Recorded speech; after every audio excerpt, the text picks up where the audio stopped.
Bonjour à tous, que vous m'entendez bien? Super. En tout cas, merci beaucoup de vous joindre à nous pour cette journée mondiale pour un tourisme responsable donc, qui a lieu tous les 2 juin. Euh, et aujourd'hui, on s'attaque à un sujet qui est encore trop peu mis en avant par rapport à d'autres dans le tourisme, c'est le sujet de l'eau, qui passe souvent après la question du carbone ou de la dégradation des paysages, mais qui est en fait intimement lié à ces deux sujets, et on le verra par la suite. Et surtout, sans eau, le tourisme n'a pas vraiment, enfin, ne peut pas vraiment exister. Donc, on va présenter ça un petit peu aujourd'hui, échanger avec quelques acteurs. Mais avant tout, je tenais à présenter un peu ce qu'est le, pardon, la journée mondiale et dans quel contexte elle s'inscrit. Donc, je pense qu'il y a tout le monde, donc je vais pouvoir commencer. Donc la journée mondiale pour un tourisme responsable, c'est une journée qui existe depuis 2007, si je ne me trompe pas, et que ATR a repris il y a quelques années, en tout cas dans l'animation, et c'est la première année qu'on reprend ça en mode vraiment événement, donc avec cette petite conférence table ronde, suivie pour certains d'entre vous d'une fresque de l'eau. Et c'est notamment la commission préservation d'Agir pour un tourisme responsable avec Agnès qui est la référente et membre du bureau d'ATR qui ont un peu piloté ce projet. Je ne sais pas si Julien ou Agnès veulent dire quelques mots sur ATR et la GMTR. Merci déjà Gaël pour la préparation. Gaël Auguer, responsable de la communication. Merci à toi. Agnès, en tant qu'élu de l'association, bon, moi c'est Julien Buot, le directeur, et donc je vous souhaite la bienvenue. On va passer à l'essentiel, à moins qu'Agnès veuille dire deux mots de bienvenue. Parce Bonjour à on a à tous. la fois des membres de l'association qui connaissent bien ATR, et puis peut-être des gens qui ne sont pas encore membres mais qui seraient intéressés pour nous rejoindre. Donc n'hésitez pas à nous solliciter, en tout cas, ATR est ouvert à tous les acteurs du tourisme et des voyages en France. Et bonjour à tous. Alors, je ne vais pas dire grand-chose, mais parce que Gaël a bien rappelé le contexte, c'est vrai que l'eau est un peu l'oublié dans les sujets de tourisme responsable. Et aujourd'hui, ce qu'on a voulu faire en pratique, c'était de monter en compétence sur le sujet. C'est un sujet très complexe et avec énormément de, de de contexte scientifique, technique, logistique. Enfin, il y a énormément de paramètres qui sont impactés par l'eau. Sans eau, il n'y a pas de vie et donc il y a encore moins de tourisme. Donc le but aujourd'hui, c'est qu'on grandisse tous en connaissance à minima sur le sujet pour, dans un deuxième temps, pouvoir travailler plus pratiquement sur le sujet au sein d'ATR et pouvoir aussi fournir un livrable et des bonnes pratiques à mettre en place pour tous les acteurs du secteur. Donc, c'est une journée d'apprentissage et je suis très contente de cette table ronde et ensuite de la fresque qui suit pour ça. Merci beaucoup à Gaël aussi pour l'organisation. Merci à vous deux.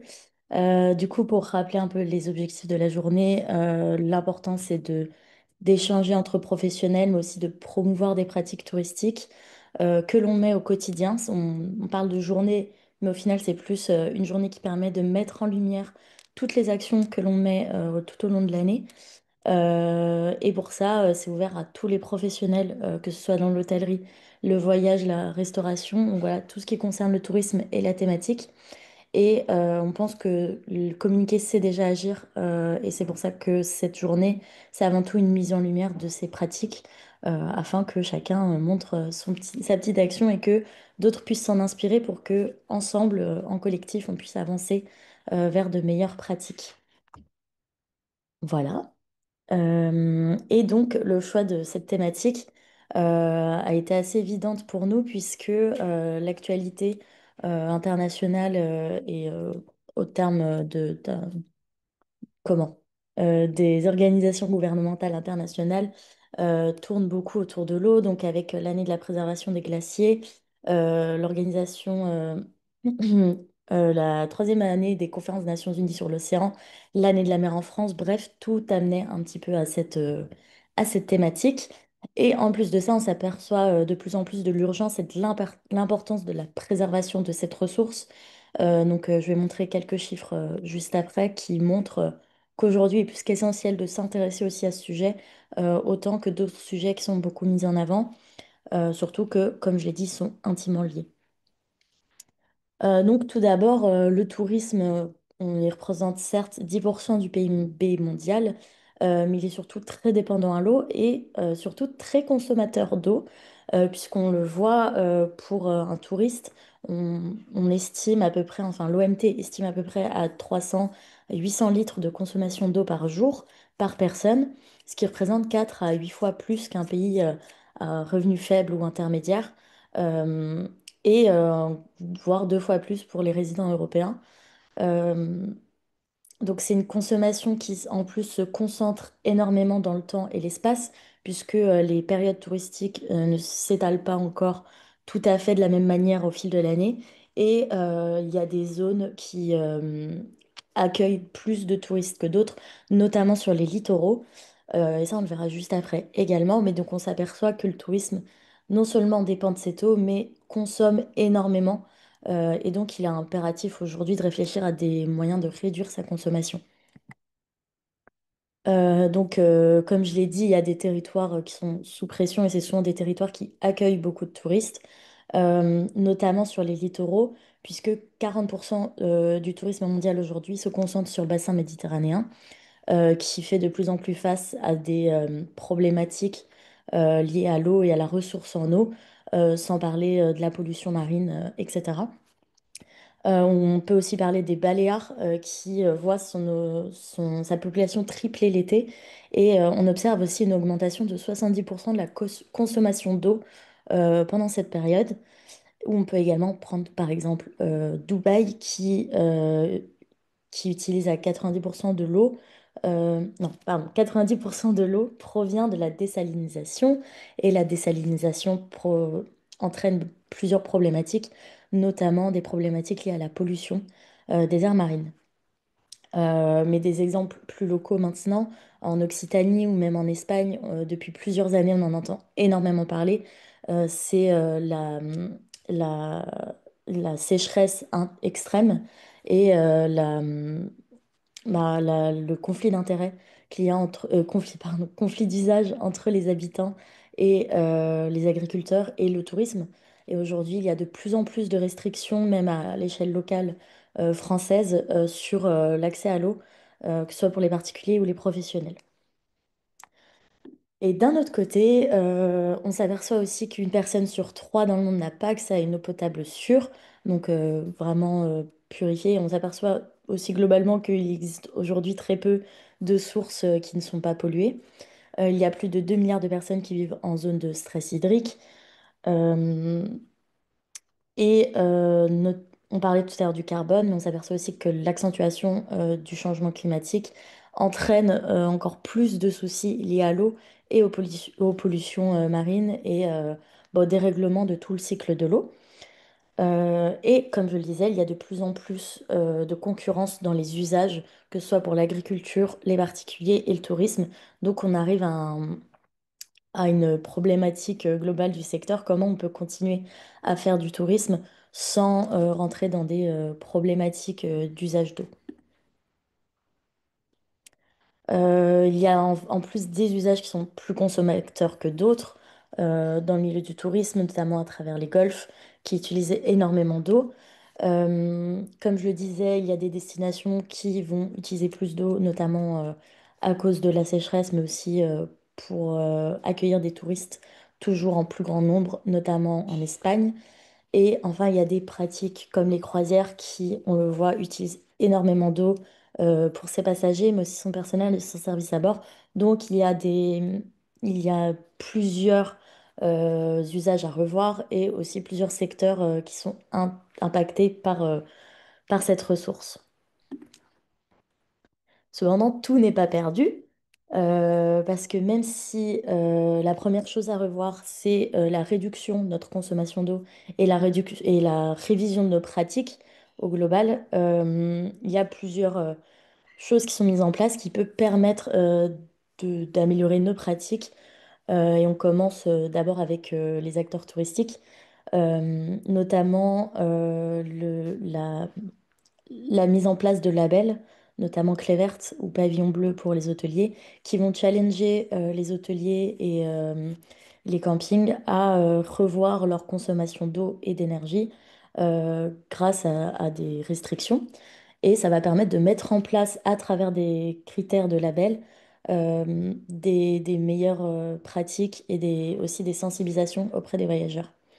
Au-delà de ça, il y a beaucoup de technologies qui émergent aussi, notamment au niveau des douches, etc., où on voit que là, il y a une réelle accélération et on observe beaucoup de belles initiatives autour de ça. Donc, au-delà de nos pratiques, on peut aussi s'aider de technologies pour nous permettre de réduire toute cette consommation.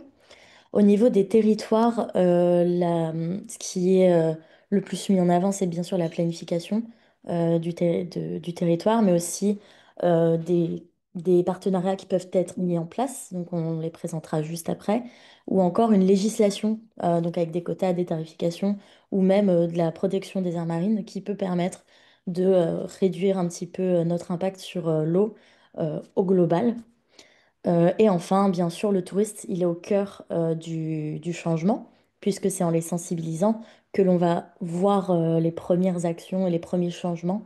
Donc, c'est bien de mettre des choses en place dans ces entreprises, mais il faut le communiquer auprès de nos voyageurs pour avoir réellement un impact sur leur comportement et donc sur l'impact sur l'eau. Pour ça, j'ai juste montré deux exemples de contributions de professionnels à la JMTR. On en présentera deux autres grâce à deux membres qui sont présents aujourd'hui pour montrer qu'il y a des actions qui sont possibles, notamment à l'UCPA, puisqu'ils ont installé, en tout cas ils sont en train d'installer dans la plupart de leurs hébergements, un système de douche interactif et ludique qui permet aux voyageurs de se rendre compte en temps réel de sa consommation d'eau, notamment dans les douches, avec ces petites douchettes colorées qui changent de couleur en fonction de la consommation d'eau. Donc au début, elle est verte. Plus on va utiliser d'eau, plus la couleur va changer. Donc elle va passer au bleu, puis au rouge, afin que, on se rende compte de l'eau que l'on utilise pendant sa douche.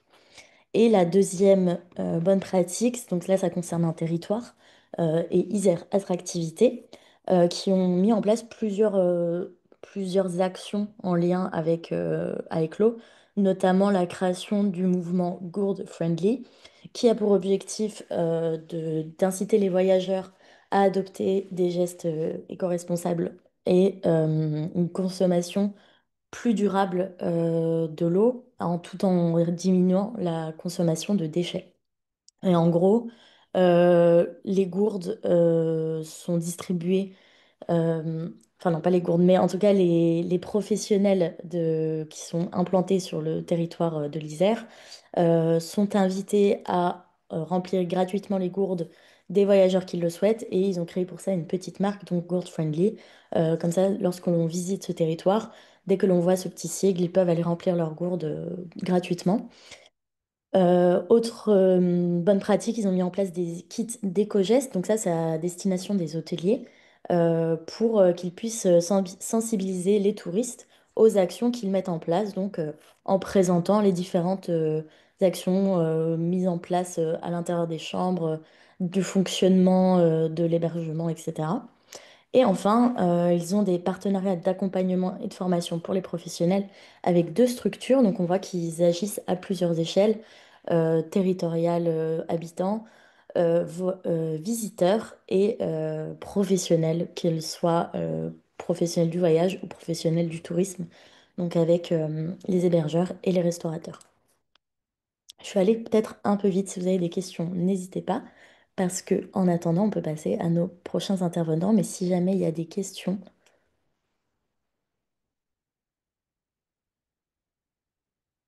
je sais pas si dans le chat il y en a. Non. Bah écoutez, on peut passer à, à la première intervenante. Donc juste avant qu'elle commence, je vais présenter très très rapidement les intervenants et intervenantes. Donc on a Caroline Debener qui est membre ATR. On a Eric Jourdan qui est également membre ATR. Et donc ces deux personnes qui nous ont partagé leurs bonnes pratiques lors de la JMTR. qui vont nous les présenter aujourd'hui.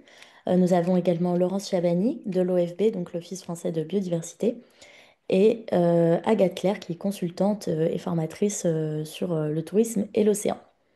Donc voilà, je ne sais pas si Caroline, tu veux prendre la parole. Ok, bah bonjour tout le monde. Excusez-moi, ça résonne où je suis.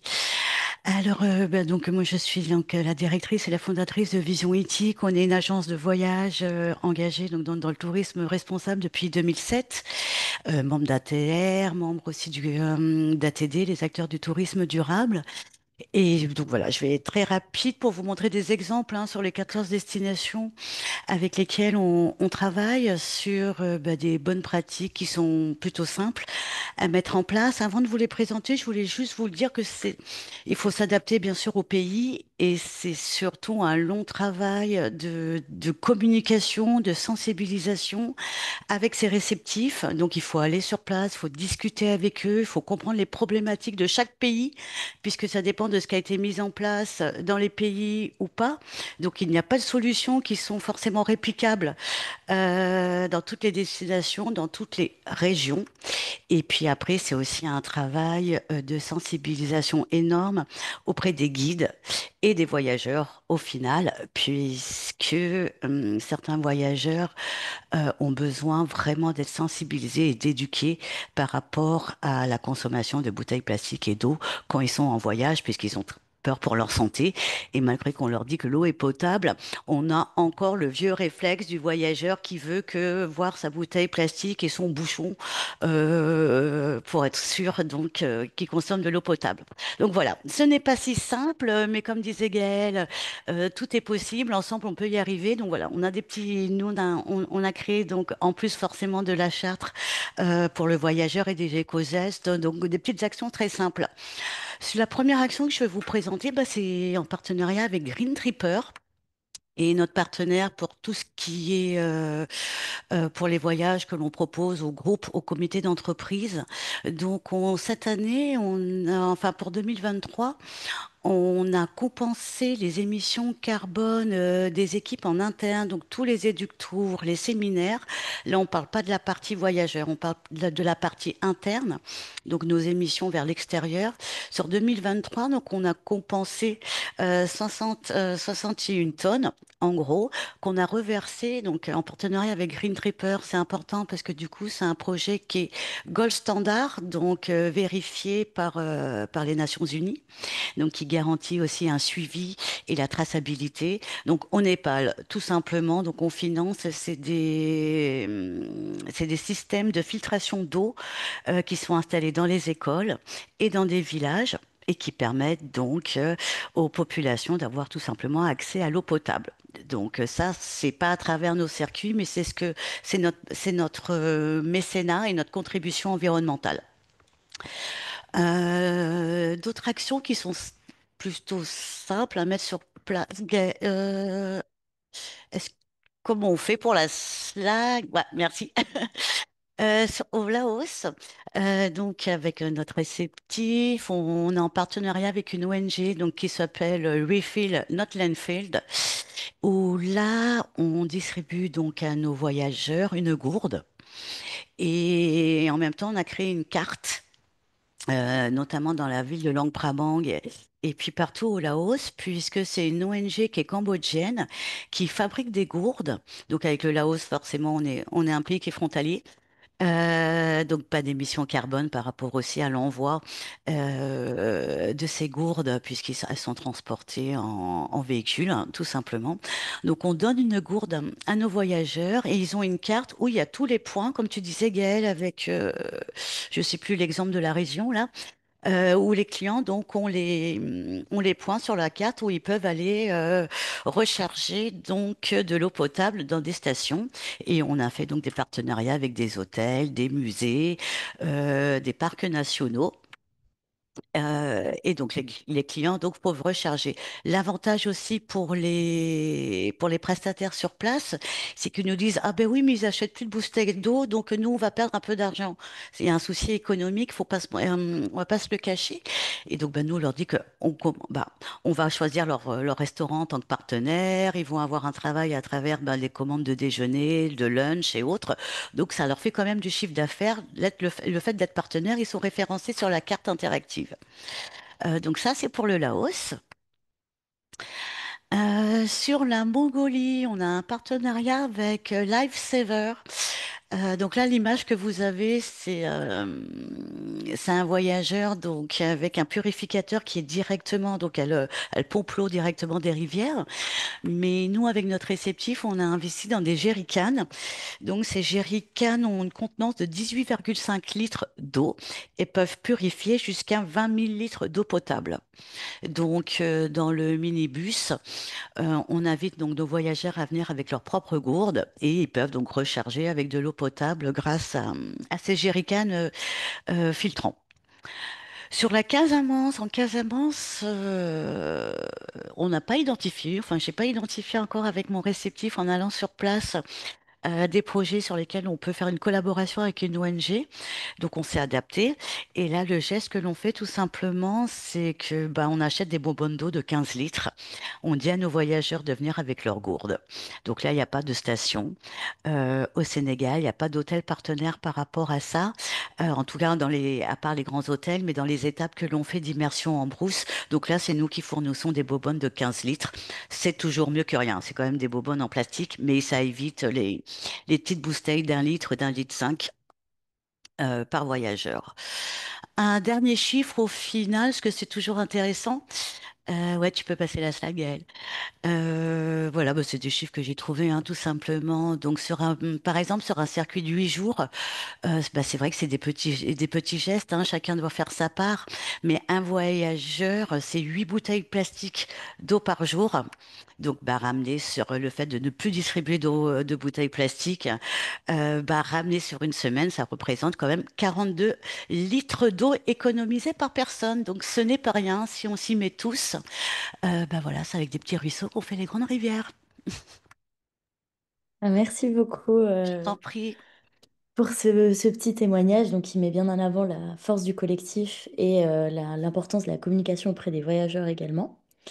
Euh, je ne sais pas si Eric, tu veux prendre la suite, puisque toi, tu vraiment cibles ta bonne pratique sur la sensibilisation du voyageur. Bonjour, le son c'est correct? Oui, c'est bon le son. D'accord, super. Ah, je sais pas ce qui s'affiche.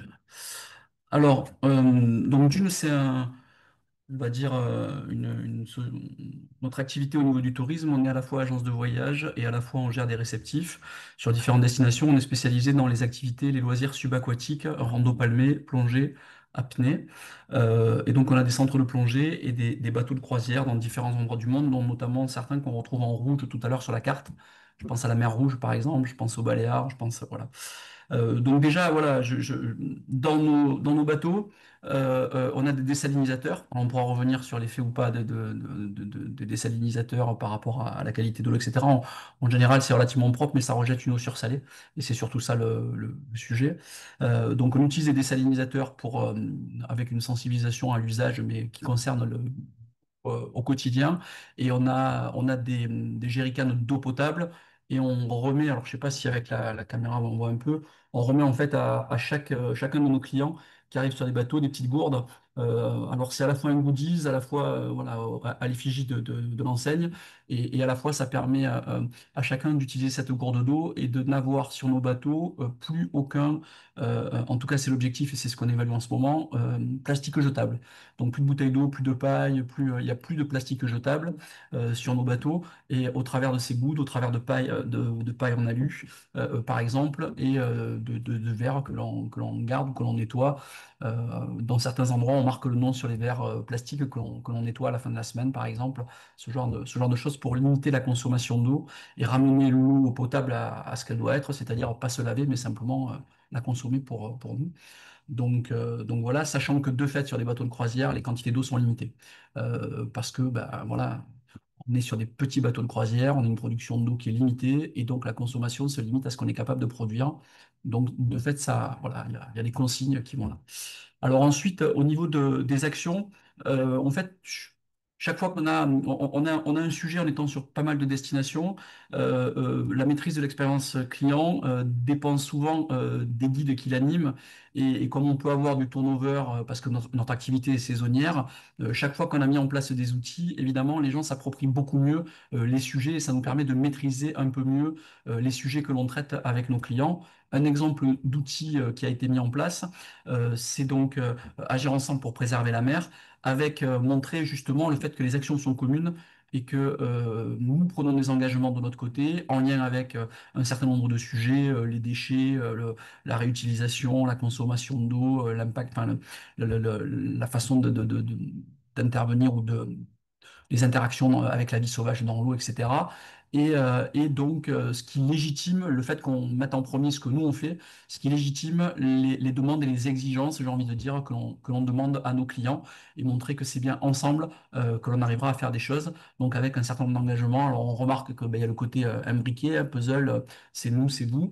On a plus d'engagement qu'eux. On est plus exigeant avec nous qu'avec nos clients, mais ça permet de faire passer les messages. Et ce type de support visuel permet d'animer des discussions et des échanges à bord des bateaux, à bord des centres sur ces sujets-là. C'est un exemple d'outil.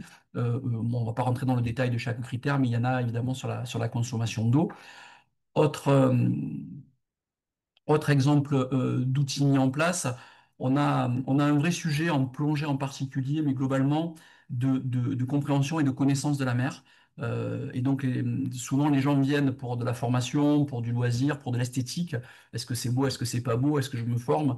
Et nous on a vraiment envie de rendre les gens acteurs de la compréhension du milieu. Et en même temps les guides soit le connaissent pas aussi bien que ça, soit ne savent pas forcément en parler, soit n'ont tout simplement pas le temps dans la mise en œuvre de s'intéresser à ces sujets-là de façon suffisamment approfondie parce que les enjeux de sécurité, d'échange avec le client, etc., ne concernent pas le milieu marin. Donc, on travaille à la mise en place d'outils d'information et de sensibilisation. Alors, c'est pas un bouquin de bio. C'est pas non plus de la vulgarisation complète, c'est un juste équilibre. En tout cas, on essaye d'interpeller les gens avec à la fois des informations sur la saison, la saison de rencontre, la reproduction, les comportements à avoir, et puis des anecdotes un petit peu rigolotes qui permettent de déguiser la curiosité et qui invitent les gens ben, à lire et à comprendre un peu plus que simplement l'esthétique ou le nom de l'espèce qu'ils vont rencontrer en plongée, en s'intéressant autant à des espèces emblématiques qui sont protégées comme les corbes, en Méditerranée française en tout cas, que à des acidies qui sont effectivement des espèces beaucoup moins rigolotes à observer. Mais si on s'y intéresse de plus près, il y a quand même beaucoup de choses à comprendre. Et donc, c'est ce qu'on essaye d'animer avec voilà, peu de mots scientifiques, des informations ludiques. Voilà. Donc l'acidie, c'est un parent étonnamment proche, parce qu'elle est beaucoup plus proche de nous que d'autres animaux qui nous ressembleraient plus avec des yeux ou autres, simplement parce que dans son embryon, il y a une colonne vertébrale, ou le corps, donc qui est le poisson tranquille, parce que c'est son nom en provençal. J'imagine, Gaël, que les fiches peuvent être à disposition des gens qui souhaitent les consulter sans aucun problème, au même titre que l'outil présenté juste avant. Et voilà, l'idée, en fait, c'est de rendre les gens curieux, de les intéresser, de montrer qu'il n'y a pas que l'esthétique qui est importante, mais qu'il y a des choses intéressantes à comprendre, et de porter un regard différent sur le milieu, et d'accompagner les guides dans ce regard-là, parce qu'ils n'ont pas toujours le temps ou la connaissance pour le faire, au travers d'outils tels que cet exemple-là. Autre sujet. Alors là, c'est peut-être un petit peu plus polémique, mais ça fait partie des choses. Nous, on pénètre le milieu. On est convaincu que c'est en allant à la rencontre de la mer que les choses se passeront, qu'il y aura des émotions et qu'il y aura, on va dire, la mémoire du plaisir et de l'émotion durable et donc qui permettra aux gens de rentrer dans l'action. Et donc, par rapport à ça, bon, on n'est pas juste à regarder des images, on rentre dans l'eau et donc on travaille beaucoup sur les interactions avec le milieu, les interactions avec la vie sauvage, y compris certaines fois pour des publics qui ne s'immergent pas, qui ne savent pas nager, parce que sur les activités notamment de randonnée subaquatique, on met dans l'eau 20% de non-nageurs, des enfants, enfin des gens qui ne seraient pas dans l'eau sans nous. Et donc on présente un certain nombre d'espèces. Et donc il y avait la Fédération française qui m'avait demandé de travailler sur le sujet, parce que c'est une pratique que l'on met en place depuis un certain temps, sur justement le contact choisi à vocation pédagogique pour des publics qui ne s'immergent pas. au travers de certaines espèces connues sur lesquelles il y a peu ou pas d'enjeux et qui permettent de, on va dire, dans le cadre d'une démarche pédagogique, d'apporter un certain nombre d'éléments, on va dire, émotionnels qui permettent de favoriser la sensibilisation des usages. Donc voilà, un article pareil, il date de quelques années. J'avais été soutenu par le parc de Porquerolles et en guerre avec les Calanques, le parc des Calanques à cette époque-là, parce qu'ils connaissaient pas bien le sujet et parce qu'effectivement, c'est toujours plus facile d'interdire que d'autoriser sous condition. Et donc, effectivement, souvent, c'est on fait rien. Sauf que chaque fois qu'on éloigne l'homme du milieu, ben, on ne le rend pas acteur on va dire, de sa préservation parce qu'on l'éloigne de la vraie vie et de ce que peut être le milieu marin. Donc, nous, on a privilégié le fait de faire vivre des émotions. Voilà. Toute mesure gardée, on ne fait pas n'importe quoi non plus, mais voilà. C'est un peu le sujet. Voilà, le sujet. Je sais pas s'il y avait un autre outil qui avait été. Non, ben Non. voilà, en gros, bon. Après, évidemment, consommation d'eau, quantification de l'eau consommée, réducteur d'eau dans les douches, ce genre de choses, ça fait partie évidemment des sujets, enfin, souvent contraints, souvent choisis, mais aussi parfois contraints, et donc ben, ça fait partie du jeu, et c'est très bien. Ouais, Merci pour ouais. votre attention et à dispo s'il y a des questions, maintenant ou plus tard, ou par rapport aux outils, si certains veulent les utiliser. Gaël, il n'y a pas de souci pour donner mes coordonnées au besoin. Super. Bah, merci beaucoup à vous deux pour cette présentation terrain, on va dire. Merci à vous. Et à savoir du coup que toutes les contributions, que ce soit celle d'Eric, de Caroline ou les autres que j'ai présentées avant et bien d'autres encore, sont disponibles sur le site de la JMTR. Donc c'est journée-tourisme-responsable.org dans la rubrique édition 2025. N'hésitez pas à aller les voir et un dossier de presse sera envoyé dès demain. Voilà. Donc Laurence, si tu veux à présent présenter euh, bah, tes infos, etc. Merci. Merci, vous m'entendez bien? Oui, c'est Oui, bon. super. Alors, on va changer un petit peu d'univers. Moi, je suis Laurence Chabanis. Je travaille à l'Office français de la biodiversité. Donc, Gaël m'a demandé de vous présenter un petit peu ce que c'était que l'OFB. Je vais vous parler un petit peu de biodiversité et puis progressivement, je reviendrai sur la question de l'eau, puisque c'est quand même le thème du jour. Voilà. Donc, du coup, l'OFB, qu'est-ce que c'est? C'est un établissement public de l'État qui a été, si tu veux bien passer à la suivante, qui a été créé en 2020, donc c'est vraiment très récent, même si c'est un organisme qui est né de la fusion d'autres établissements qui existaient auparavant. Alors tout le monde connaît l'ADEME parce que l'ADEME, c'est un établissement public de l'État qui travaille sur l'énergie de longue date, mais l'État n'avait pas d'établissement équivalent sur la question de la biodiversité. Donc voilà, c'est pour ça que l'OFB a été créé au 1er janvier. On est rattaché à la fois au ministère en charge de l'écologie, mais aussi au ministère en charge de l'agriculture, parce que comme l'a dit Gaël tout à l'heure, l'agriculture et la biodiversité ne sont pas toujours bien copains. Voilà, on est implanté partout en France, y compris dans les Outre-mer. Et on a trois pôles nationaux. Moi, par exemple, je suis basée à Montpellier. Voilà. Et notre rôle, c'est d'accompagner l'État et de mettre en place un certain nombre d'actions que l'on retrouve dans des grandes stratégies nationales comme la SNB, la Stratégie nationale biodiversité, ou la SNAP, la Stratégie nationale pour les aires protégées. Récemment, vous en avez peut-être entendu parler, mais il y a le plan national d'adaptation au changement climatique qui vient de sortir. Voilà. Toutes ces grands outils de planification sur plusieurs années. On est chargé de mettre en œuvre certaines actions et d'en accompagner d'autres. Du coup, peut-être pour vous expliquer un petit peu pourquoi est-ce que l'État français est impliqué fortement sur ces questions de biodiversité, ben d'abord parce que la France, c'est un État qui finalement a des territoires partout dans le monde. Et de fait de cette présence géographique très éclatée, on a une très grande responsabilité en matière de biodiversité et de préservation de la biodiversité. Il faut savoir que nos territoires ultramarins sont extrêmement riches, beaucoup plus riches que le territoire de l'Hexagone. Et on a l'habitude de classer les pressions que subissent la biodiversité en 5 grandes catégories. La première catégorie, c'est tout ce qui est artificialisation des sols, destruction des habitats et des espaces naturels. La deuxième source de pression, c'est la surexploitation des ressources. D'une manière générale, ça peut être les carrières et ça peut aller jusqu'au trafic d'espèces. Il y a énormément de trafic d'espèces exotiques, par exemple, y compris jusqu'en France. Ensuite, bien sûr, le changement climatique, j'y reviendrai tout à l'heure. Et puis, la pollution des eaux, la pollution des sols, de l'air, la pollution lumineuse, etc. Et enfin, l'introduction, de manière volontaire ou accidentelle, d'espèces exotiques envahissantes.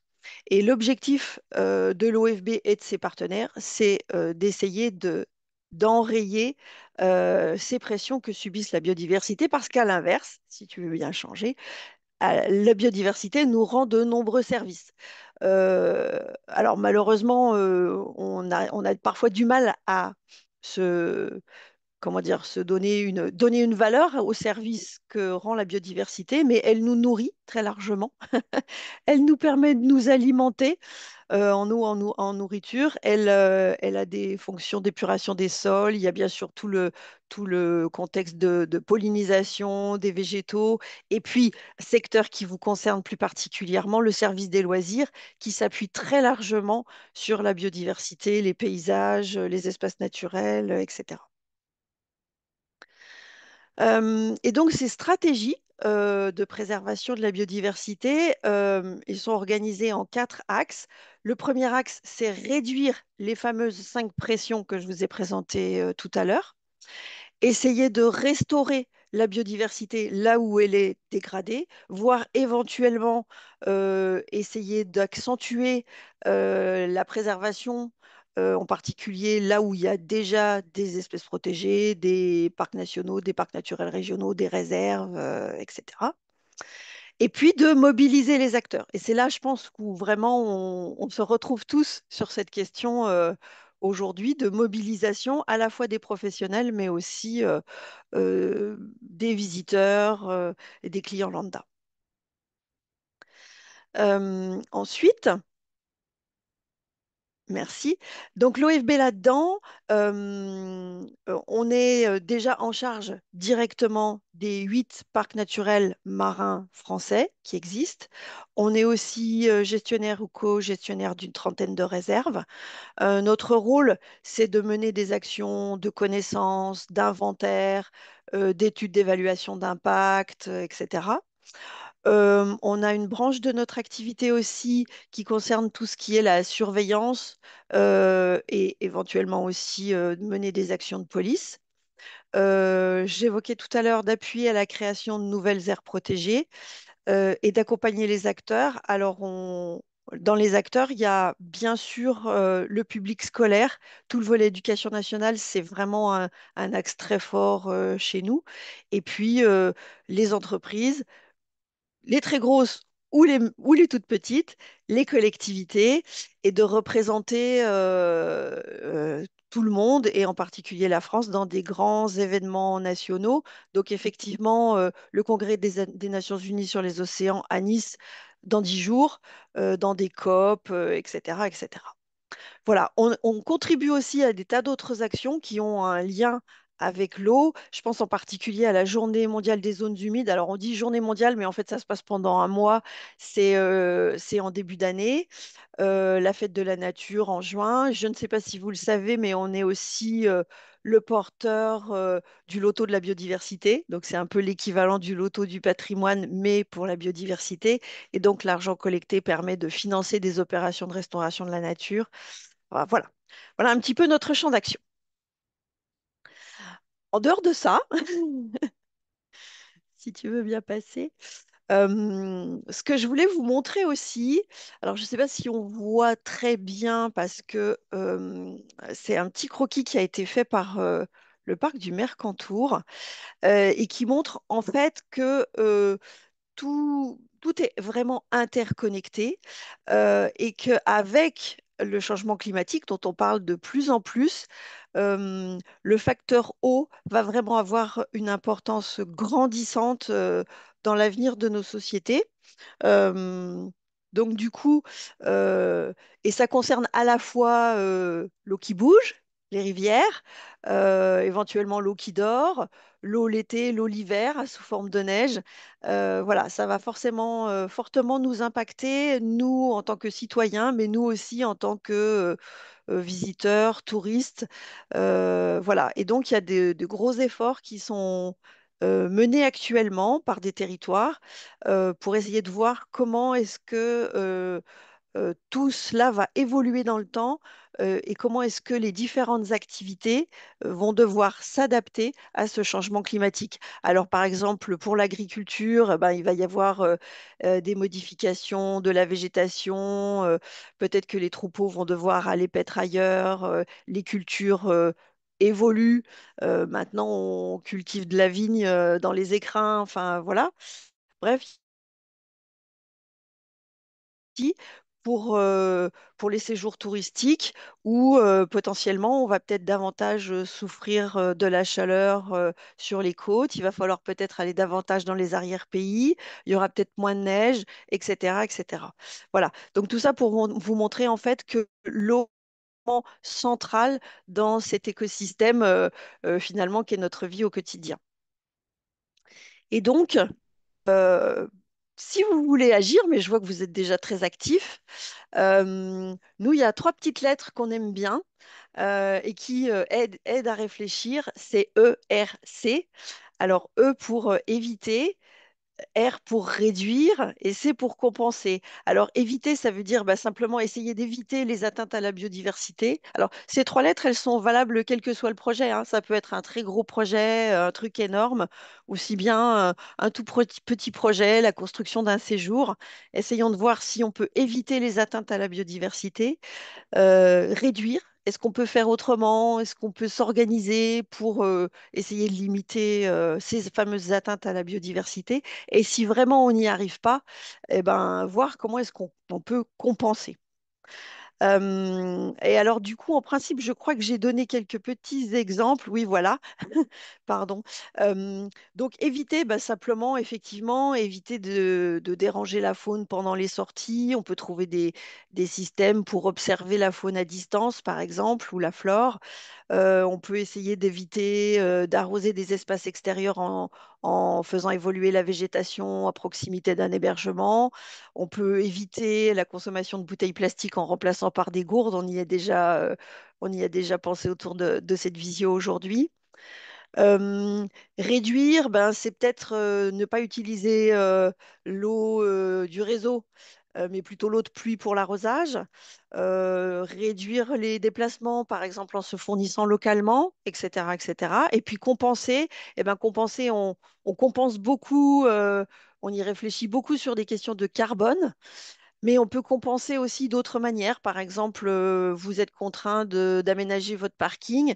Est-ce que parce que vous allez grignoter de la végétation à proximité, vous ne pouvez pas recréer un espace naturel un petit peu plus loin? Enfin voilà, c'est des petits réflexes à avoir pour essayer d'aller encore plus loin dans vos engagements. Et effectivement, je vous rejoins toutes et tous aujourd'hui sur l'importance de le faire savoir sans forcément aller trop loin. Mais c'est vraiment important d'expliquer votre démarche, d'expliquer pourquoi vous le faites, dans quel objectif. Et tout ça contribue effectivement à la sensibilisation des clients. Et on espère au fait que les bons gestes qu'ils auront appris grâce à vous, ils vont pouvoir le reproduire dans leur quotidien. Voilà, je crois que j'en ai terminé. Oui. Et je suis à la disposition s'il y a des questions. Merci beaucoup Laurence pour cette belle présentation. On pourra tout à fait répondre à quelques questions si vous en avez juste après la présentation d'Agathe. Voilà. Si Agathe, tu es prête, on peut y aller. Ok, super. Bah, bonjour à tous. Je m'appelle Agathe Claire, comme c'est écrit ici. Ça fait 10 ans que je travaille dans la gestion de projet pour la protection du milieu marin.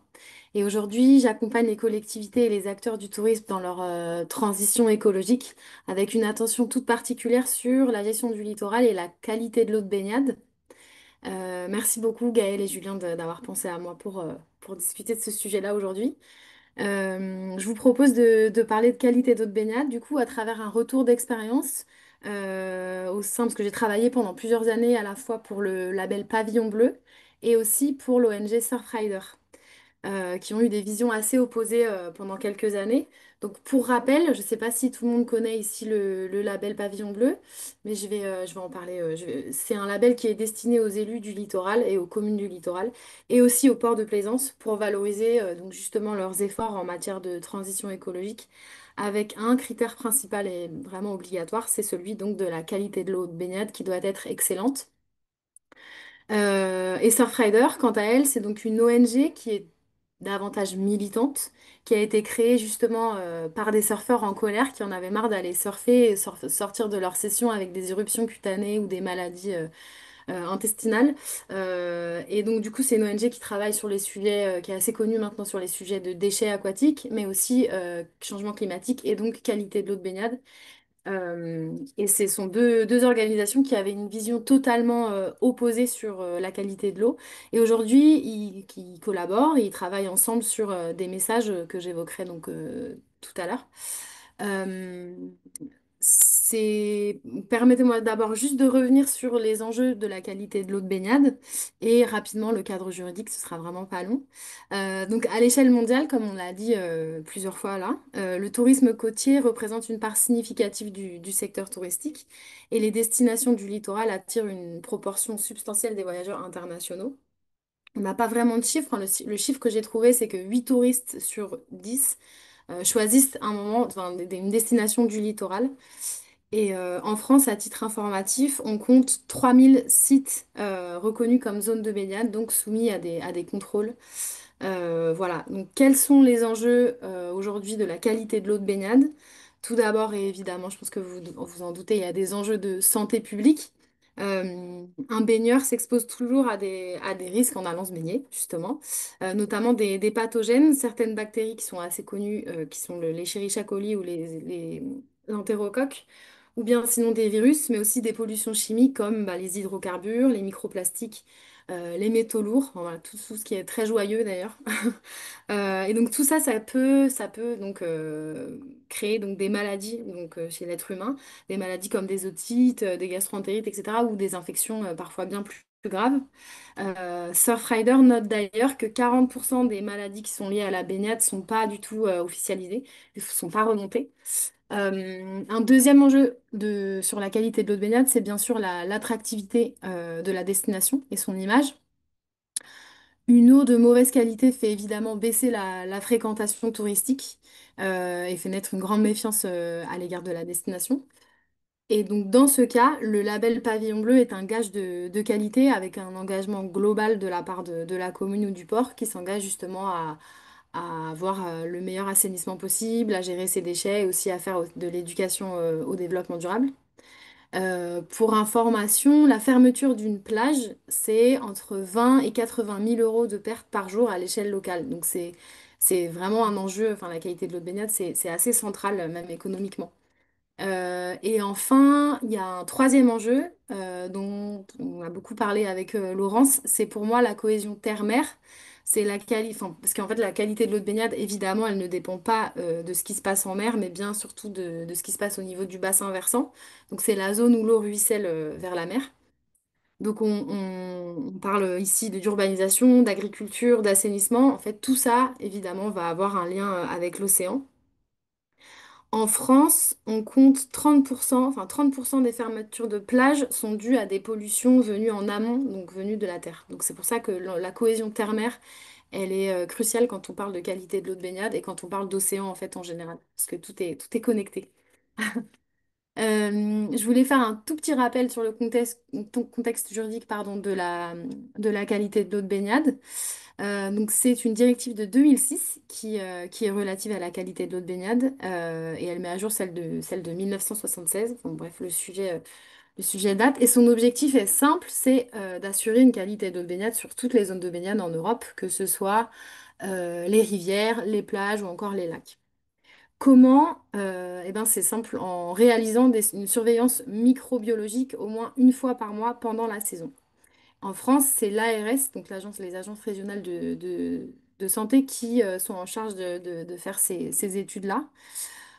Alors, donc cette directive, elle est bien, mais elle est loin d'être suffisante. J'ai noté deux limites pour moi, mais si vous voulez, on pourra en parler. C'est que la directive, elle impose uniquement 4 analyses entre juin et septembre. Ça veut dire que hors saison, il n'y a aucune analyse n'est réalisée, alors que pourtant les usagers de l'océan, les surfeurs, les baigneurs, les kayakistes même, vont à l'eau toute l'année, quoi. D'ailleurs, depuis 2019, Atout France a noté une augmentation de 35% de la fréquentation de certaines stations balnéaires hors saison. Donc voilà, il y a vraiment un enjeu sur la durée des contrôles. Et il y a une deuxième limite qui pour moi est aussi très importante, c'est que la directive impose une surveillance uniquement bactériologique. Ça veut dire que les ARS contrôlent uniquement les Escherichia coli et les entérocoques. Mais aucune analyse n'est portée sur les pollutions chimiques, comme les hydrocarbures, les microplastiques, ou encore les cyanobactéries, par exemple. En Méditerranée, il y a une algue qui s'appelle l'ostréopsis, qui, quand elle dépasse un certain seuil, peut être très toxique pour les personnes qui fréquentent, enfin, les baigneurs. Donc c'est pour ça, c'est pas non plus pris en considération par la directive. Et donc j'en viens à un point assez révélateur. Ça, je l'ai déjà passé. Tu peux passer cette slide. Merci. Justement, c'est qu'il y a eu une confrontation dans les années 90-2000 entre justement le label Pavillon Bleu et l'ONG Surfrider. Avant, il y avait vraiment une opposition franche. Pourquoi? Bah parce qu'en fait, au regard de tous les éléments que je viens de citer, donc les fameuses limites de cette directive, Surfrider dénonçait une défaillance du label Pavillon Bleu. En fait, il faut savoir que le label Pavillon Bleu, c'est un label qui est international, qui n'est pas seulement européen. Et en fait, les critères ont été calqués sur cette directive-là. Donc, il ne va pas au-delà de le nombre d'analyses que j'ai cité et les critères uniquement microbiotiques. Donc, ça, c'est vraiment pour ça que Surfrider était un peu s'opposait à ça. Et comment ils faisaient? En fait, ils allaient planter des gros pavillons noirs sur les plages labellisées pavillon bleu, notamment par exemple sur les plages de Marseille ou les plages de Hendaye ici au Pays Basque, parce que en fait certains pics de pollution n'avaient pas pu être détectés à cause justement des analyses, de la distance entre certaines analyses des ARS. Donc, depuis, de l'eau a coulé sous les ponts, sans mauvais jeu de mots. Et aujourd'hui, il y a vraiment une convergence sur certains messages. Il se trouve que la directive de 2006, elle va être amenée à être revue. Et donc, il y a des groupes de travail qui ont été formés. Et Surfrider et Pavillon Bleu se trouvent dans le même groupe de travail. Et aujourd'hui, ils ont des messages communs, notamment donc, la nécessité de prolonger les campagnes de contrôle hors saison, la nécessité aussi d'ajouter des paramètres dans ces analyses-là. Donc, comme je disais, les pollutions hydrocarbures, les microplastiques ou encore les cyanobactéries. Et aussi la nécessité de communiquer davantage en temps réel sur les risques encourus en cas de mauvaise qualité d'eau de baignade. Voilà pour ces deux organisations-là qui en France travaillent sur le sujet de la qualité de l'eau. Et pour finir sur une note un peu positive, enfin même positive qui est possible, c'est qu'il y a certaines solutions. Pour moi, la qualité de l'eau de baignade, c'est vraiment un indicateur de la santé de nos océans. Donc, c'est important de pouvoir mettre en place certaines solutions, notamment la restauration des zones humides. En fait, les zones humides, c'est des zones tampons naturelles qui peuvent, avec l'infiltration, réduire de 90% les bactéries des eaux pluviales. Il y a une deuxième solution qui pourrait être, qui est bien, qui est déjà mis en place, donc de lutter contre les rejets des eaux usées et d'améliorer l'assainissement. Ici, à Biarritz, il y a eu un plan zéro rejet, pardon, zéro rejet en mer qui a été mis en place. C'était en fait, ça portait sur 3 points. Donc, d'une part, la création de bassins de rétention en cas de forte pluie pour éviter tous les débordements des stations d'épuration qui arrivent directement dans l'océan. Deuxièmement, la réhabilitation du réseau d'assainissement avec la rénovation des stations d'épuration et l'amélioration de tous les branchements. Et enfin, l'amélioration du système de surveillance. Et le résultat est vraiment probant puisque 80% des fermetures de plage, enfin là, il y a eu une réduction de 80% des fermetures de plage en 10 ans. Donc voilà. Et enfin, il y a une dernière solution qui est pour moi très importante. c'est d'inclure les citoyens. Donc on peut lancer par exemple des programmes de sciences participatives pour permettre des signalements plus simples au niveau des pollutions dans les zones de baignade. Et comme ça, on se saisit tous du sujet de la protection du milieu marin, que ce soit les baigneurs, les institutions, l'ARS, etc. Voilà. Pardon. Merci beaucoup. Merci beaucoup pour cette présentation. Bon, j'ai plus de slide. Si, voilà, je me disais. Bah voilà, si quelqu'un a des questions à poser à l'un de nos intervenants ou à ATR, n'hésitez pas. Vous pouvez directement lever la main ou poser la question dans le chat et on se fera un plaisir d'y répondre.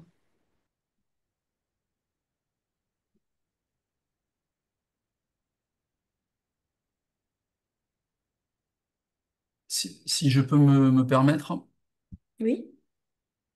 en fait, évidemment le sujet de l'eau, il y a plusieurs sujets. Je ne peux pas participer à la fresque tout à l'heure parce que j'ai un rendez-vous qui s'enchaîne, mais il y a un vrai sujet d'analyse de la qualité de l'eau baignade par rapport aux événements pluvieux, puisqu'en fait, c'est souvent ça qui entraîne les apports du bassin versant sur les zones de plage, sachant que toutes les zones, enfin, tous les territoires terrestres sont reliés par le fil de l'eau à une zone côtière.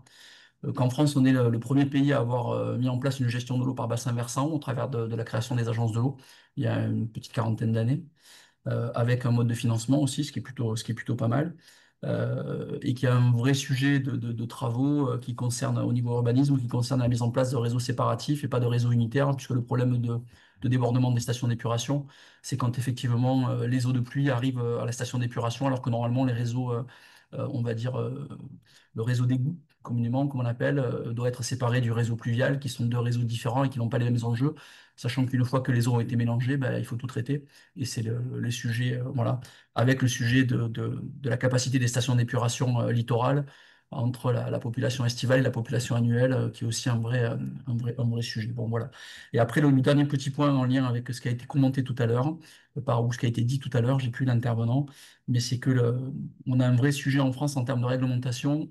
Au niveau de l'usage de l'eau de pluie et du stockage de l'eau de pluie ou de la réutilisation de l'eau, puisqu'en réalité, on peut mettre en place plein de choses. On est la plupart du temps la loi. Et je vais prendre un seul exemple, c'est que les eaux d'épuration, même une fois qu'elles ont été filtrées, ou même une fois qu'elles sortent, qui pourraient être utilisées à différents usages, évidemment pas à la consommation tout de suite, mais à différents usages, il est interdit de les utiliser. Donc on ne peut pas arroser avec, on peut pas, enfin, il y a beaucoup de sujets comme ça, et donc on n'a pas le droit en tant que particulier à stocker de l'eau pour arroser en réalité. Alors ça ne veut pas dire que personne ne le fait, mais ça veut dire qu'on a un vrai enjeu d'évolution de réglementation sur les usages de l'eau de manière à pouvoir améliorer les choses. Voilà, c'était juste des petits commentaires à la volée, j'ai pris des notes au fur et à mesure des interventions et je ne ferai pas plus long.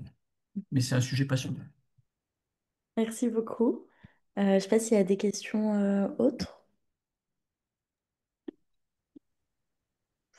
Bon, de Moi, je toute voudrais façon, poser une petite question, Gaëlle. Je vas-y. ne vais pas la noter dans le chat, ce sera trop long.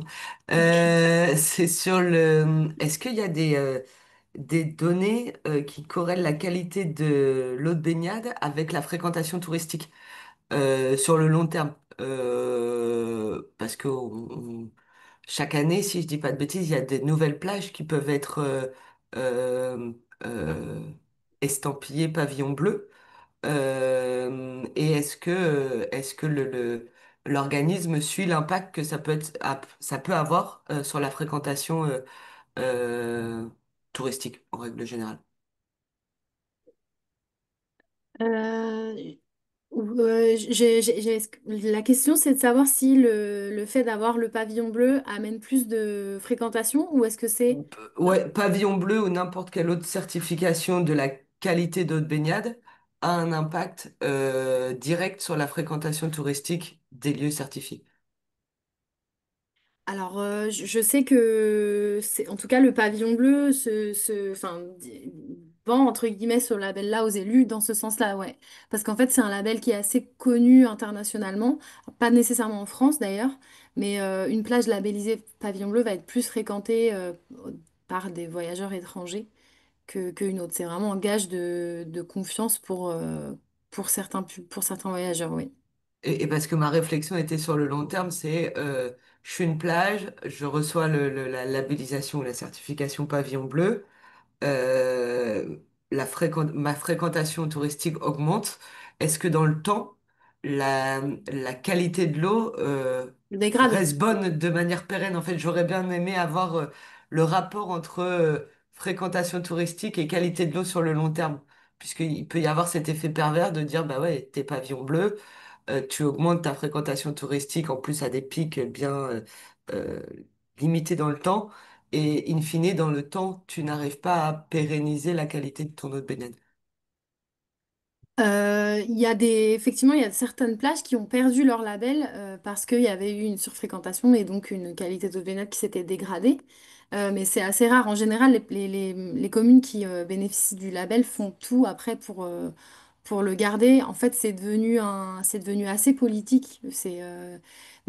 Elles font tout pour maintenir l'obtention du label et de toute façon, le critère vraiment, c'est vraiment d'avoir une qualité d'eau de baignade excellente. Enfin, ça, c'est grâce à toutes les analyses de l'ARS qui sont faites, c'est de maintenir la qualité excellente. Dès lors qu'elle passe en bonne, le label est tout de suite enlevé. Par contre, je sais pas. Enfin, il faudrait que je demande au pavillon bleu s'il y a des chiffres sur le long terme, mais il me semble pas. Mais je peux demander si jamais. Si je peux me permettre, la qualité de l'eau d'eau baignade, elle dépend elle dépend bien, c'est pas de la fréquentation de la plage qu'elle dépend en réalité, Non. elle va dépendre de l'étendue du bassin versant et des activités qui se font dessus, industrielles, agricoles, etc., et du taux d'urbanisation. Donc, il y a un lien entre les deux. À partir du moment où on accueille plus de monde, ça veut dire qu'il y a une évolution de l'urbanisme avec possiblement de nouvelles habitations, imperméabilisation des sols, etc. Mais c'est Mhm. plus en lien avec ça. C'est pas, je dirais qu'il y ait 10, 20, 100 ou 1000 personnes dans l'eau, une semaine, un mois, 2 mois. La qualité de l'eau dépend avant tout des quantités de précipitations, déjà, parce que c'est vrai qu'il y a plus les précipitations sont fréquentes, plus l'eau est propre en réalité, il y a pas de phénomène d'accumulation dans l'atmosphère ou dans les sols qui font que le premier événement pluvieux sur un bassin versant qui est resté sec pendant un certain temps, il emmène à la mer. On va dire que c'est une catastrophe, il faut surtout pas aller se baigner. Et puis le deuxième, le troisième, le quatrième montrent que la qualité de l'eau s'améliore simplement parce que tout ce qui pouvait être transporté à la mer a été lors du premier événement pluvieux. Donc c'est plutôt l'analyse du bassin versant qui va définir la qualité de l'eau de baignade. On pourrait presque le savoir en amont en réalité, sans même aller faire Alors je dis pas qu'il faut pas aller faire le travail de l'ARS, mais c'est ça. Donc le lien il est plus lié à la façon dont est géré le bassin versant et aux activités qu'il génère plutôt qu'au nombre de personnes qui se trouvent dans l'eau ponctuellement. C'est pas les pipis dans l'eau Ah oui, qui oui, vont bien sûr. faire, qui vont générer quelque chose. Enfin, je caricature, mais voilà. Je sais pas si c'était la question, mais Je voulais faire le voilà lien la avec réponse ce que tu qu'on peut disais faire. sur en effet l'impact que peut avoir une grosse pluie, la surcharge des stations d'épuration en amont et en effet évaluer finalement, ouais, est-ce que le tourisme amplifie ces problèmes de pollution de l'eau?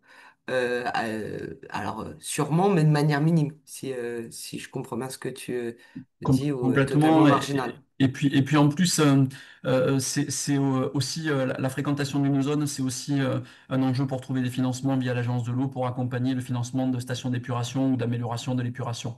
Donc c'est aussi puisque l'agence de l'eau il a un rôle d'accompagnement, pas de décideur, mais d'accompagner financièrement les collectivités locales sur les infrastructures en lien avec la gestion de l'eau. Donc c'est pas voilà, c'est pas le sujet en fait, c'est pas le nombre de baigneurs qui va contribuer à voilà. C'est par contre qu'est-ce qui est fait autour pour les accueillir. Ça potentiellement, s'il y a artificialisation en Mm. France, s'il y a voilà.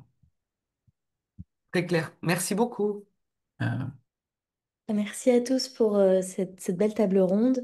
Je vous renverrai à tous les participants évidemment le PowerPoint et si les intervenants l'acceptent, leur adresse mail pour pouvoir échanger plus longuement. La table ronde sera disponible en replay sur notre chaîne YouTube. Et d'ici là, bah, je vous souhaite à tous une bonne journée. Et s'il y en a qui nous rejoignent après pour la fresque de l'eau, n'hésitez pas. Enfin, on se dit à tout de suite. Voilà, merci beaucoup. Merci à Merci vous. Bonne beaucoup. journée. Bonne Bonne journée. journée.